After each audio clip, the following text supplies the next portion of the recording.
Hello and welcome to the St. James the Apostle Orthodox Church.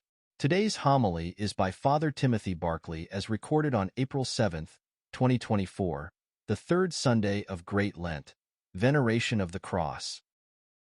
Today's Gospel reading starts with, we must take up our cross and follow Christ. It speaks of losing our life and saving it. Saving our life and losing it.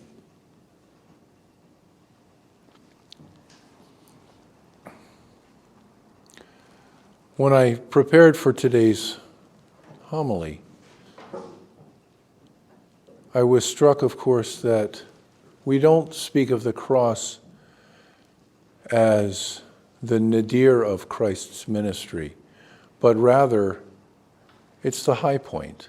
It is his glory. In John 12, as he is going toward his passion,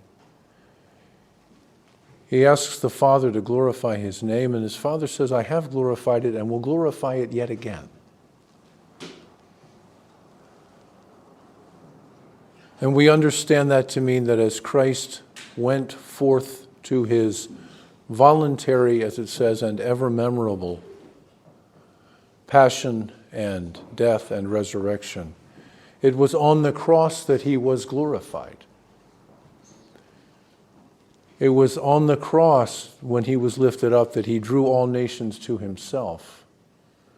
Not because he was beaten and bloodied and humiliated and naked and derided, although he was all those things, but because in those things he was glorified. In those things we see the glory of the God whose glory shone forth on Tabor in the face of Christ, who is the icon, the image, the icon of the invisible God, in whose face we see the glory of God.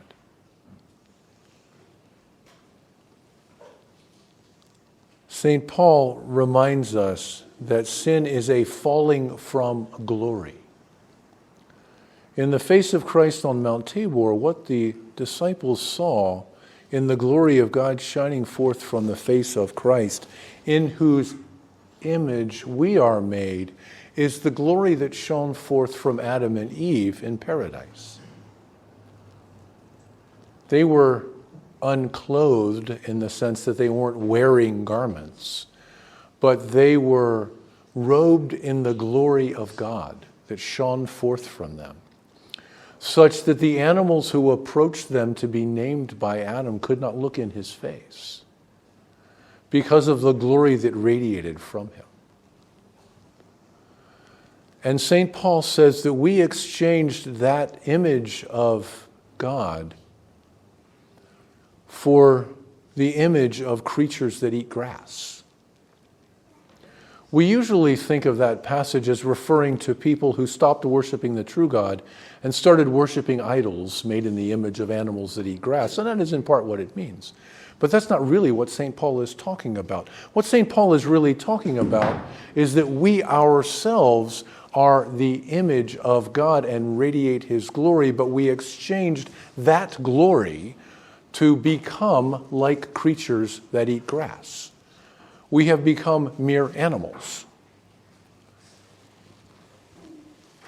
We exchanged our glory for all the glory that a cow has. Which, I mean, I guess there's some glory in cows, but we don't think of it that way. Cows are just cows. We're better than that.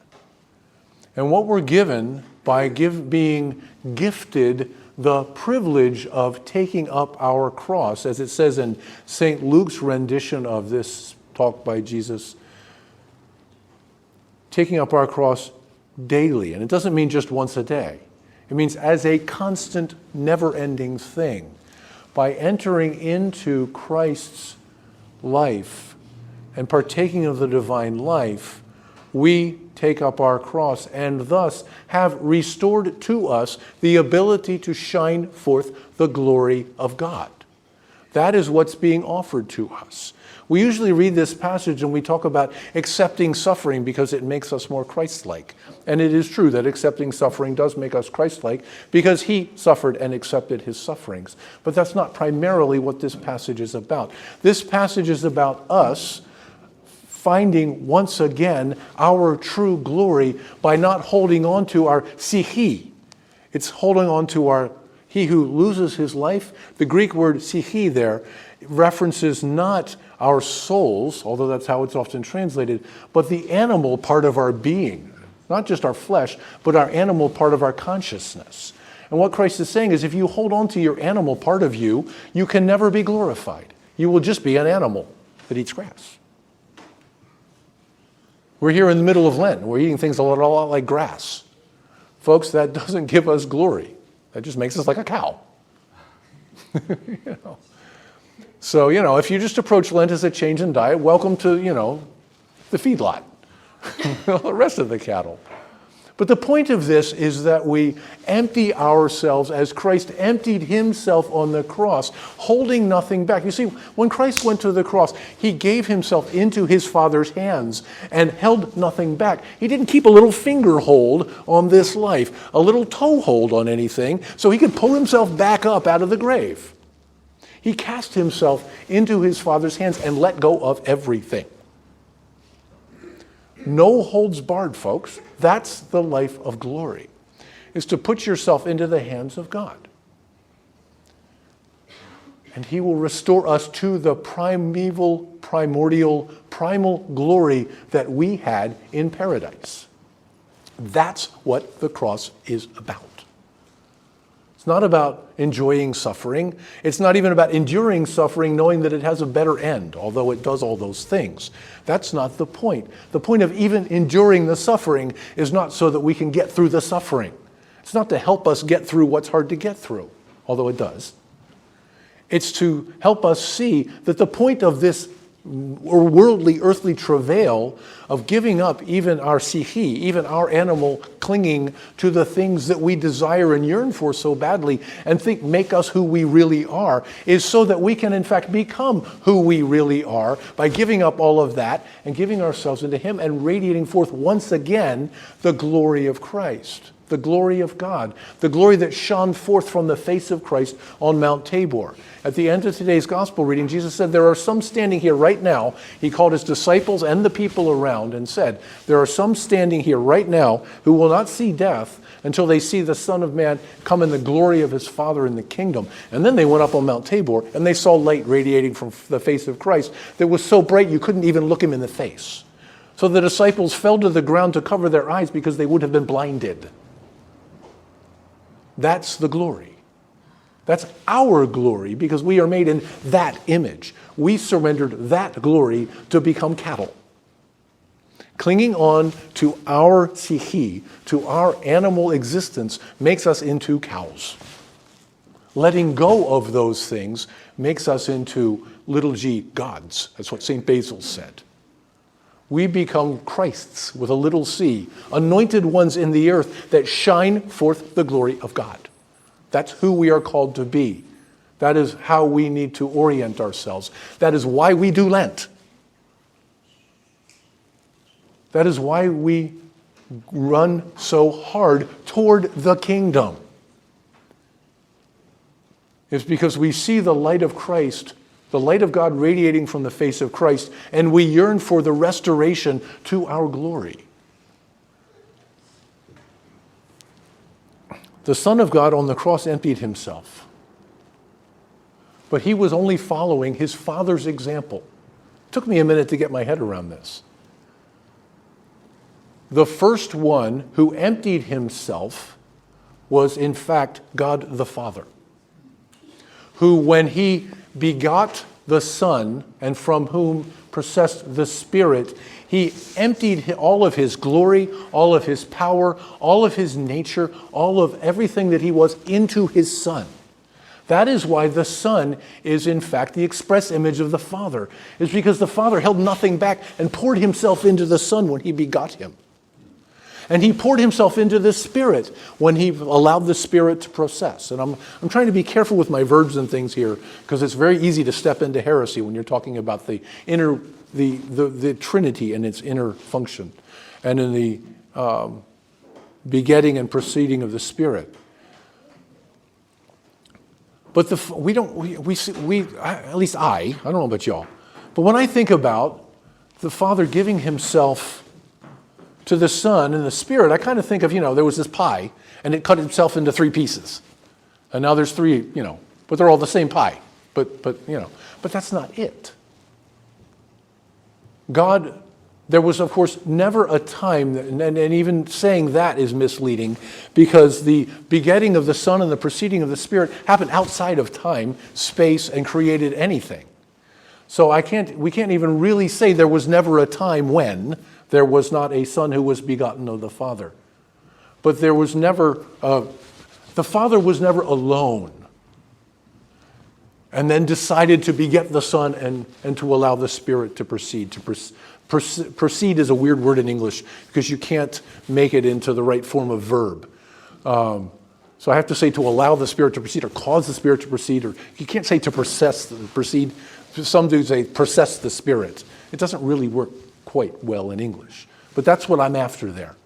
There was never a time when the Father, as the monarche, sat alone before there was any place to sit and many sitting to be done, without a body in which to sit, and brooded over his aloneness and caused the Son to be begotten and the Spirit to proceed. It was never there.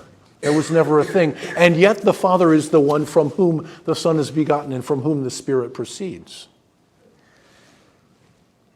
And when the Son was begotten of the Father emptied himself into the Son and didn't hold even a finger hold, not a toe hold back, not a little teeny tiny bit of himself. He gave all of himself to the Son, which is why we say that the Son is the express image of the Father. All of the Father is in the Son. There is no part missing or held back or that is in the Father. And when the Holy Spirit proceeded from the Father, he poured all of himself in love into the Holy Spirit, holding nothing back. And you say, Father, that's illogical and impossible. He just did that once. He can't do that twice. He is uncreate God. We are created. We strain to understand how God can pour all of himself into his Son and then pour all of himself, even "and then" is the wrong language, and also pour all of himself into the Spirit and yet remain all of himself. He didn't cease to be when the Son was begotten. He emptied himself in the same kenotic self-emptying that the Son did on the cross. He was simply following his Father's example. He was doing what the Father did. He was emptying himself in order to give us the possibility of receiving all of himself. That's what's on offer here, folks. We can become all that he is, just like he is all that the Father is. That's what theosis means. That we, the express image of the Father, becomes our express image, and we become an icon, shining forth his glory. But we can only do it by emptying ourselves and not holding anything back. We're going to go home today and we're going to have lunch or dinner or something. And we're going to want something that's not part of what's given to us as a gift under the fast. I'm not talking to people who have to eat things that we don't normally eat in the fast. I'm not talking about that. I'm talking about folks, nobody has to eat bacon. Nobody has to eat ice cream. Nobody has to eat, there's all kinds of things we could list that nobody has to eat even if you're on a special diet. There's no ice cream diet. Well, there is, but that's not a diet. It's an indulgence. We don't have to partake, but some of us will go home and will be tempted. There's ice cream in the freezer, and by God, it's getting freezer burned, and it would be it would be wasteful of me not to eat it, so I should probably go home and eat my ice cream. Well, no, I just planned poorly, during Cheese Fair week, and oh well. We will be tempted to substitute our immediate satiation of our desires and our animal appetites, becoming cows, and exchanging for that the glory of God. The exact temptation that Adam and Eve were given. They were deceived. The enemy of our salvation told them, you don't have to follow God and go to the cross and empty yourself to receive his glory. You can fill yourself with yourself and become by nature who he is by nature. And they found out, much to their sorrow, that that doesn't work. You can't by nature become who he is by nature by filling yourself with yourself. You fill yourself with yourself and you empty yourself of him. But he has given us all things needful for life and godliness, St. Peter says in his second epistle, that we might partake of the divine nature and be filled with all the fullness of the glory of God. That's what we are offered. That's what he brings to us. That's what he is giving us when he gives us himself, and he ascends the cross to empty himself into us. So our question is, are we going to make ourselves fit vessels for his glory? And do we care? Do I care? Do I really care? I mean, when it comes right down to it and there's ice cream on offer, do I really care? Would I rather just be a cow? Because cows can eat whenever they want to eat. They just put their head down and start eating. You know, what the heck? Or do I want to do the hard work necessary to let that life depart from me? To lose that life, to not just let it go, but cast it away as something unworthy of one who is created in the express image of the one who is the express image of the Father, and say, by golly, why would I do that anyway? It's just ice cream. Who cares? Ice cream melts and rots and gets stinky and gets sticky and it's gross. Just leave it alone. It'll go away. You know, but the life that we're offered does not go away. It does not rot. It does not perish. Jesus said, lay up for yourselves treasures in heaven where moth and rust do not corrupt and thieves do not break in and steal, and it doesn't melt and rot and get sticky and draw flies like ice cream does. That's what we have offered to ourselves today and every day. Daily taking up our cross.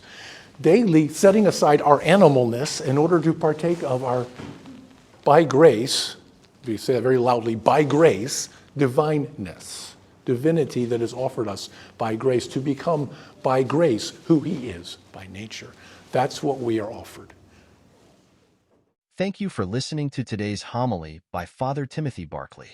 Come worship with us at 30 York Street in Taneytown, Maryland on Sundays at 10 a.m. You may also contact us via www.stjamesorthodoxchurch.org.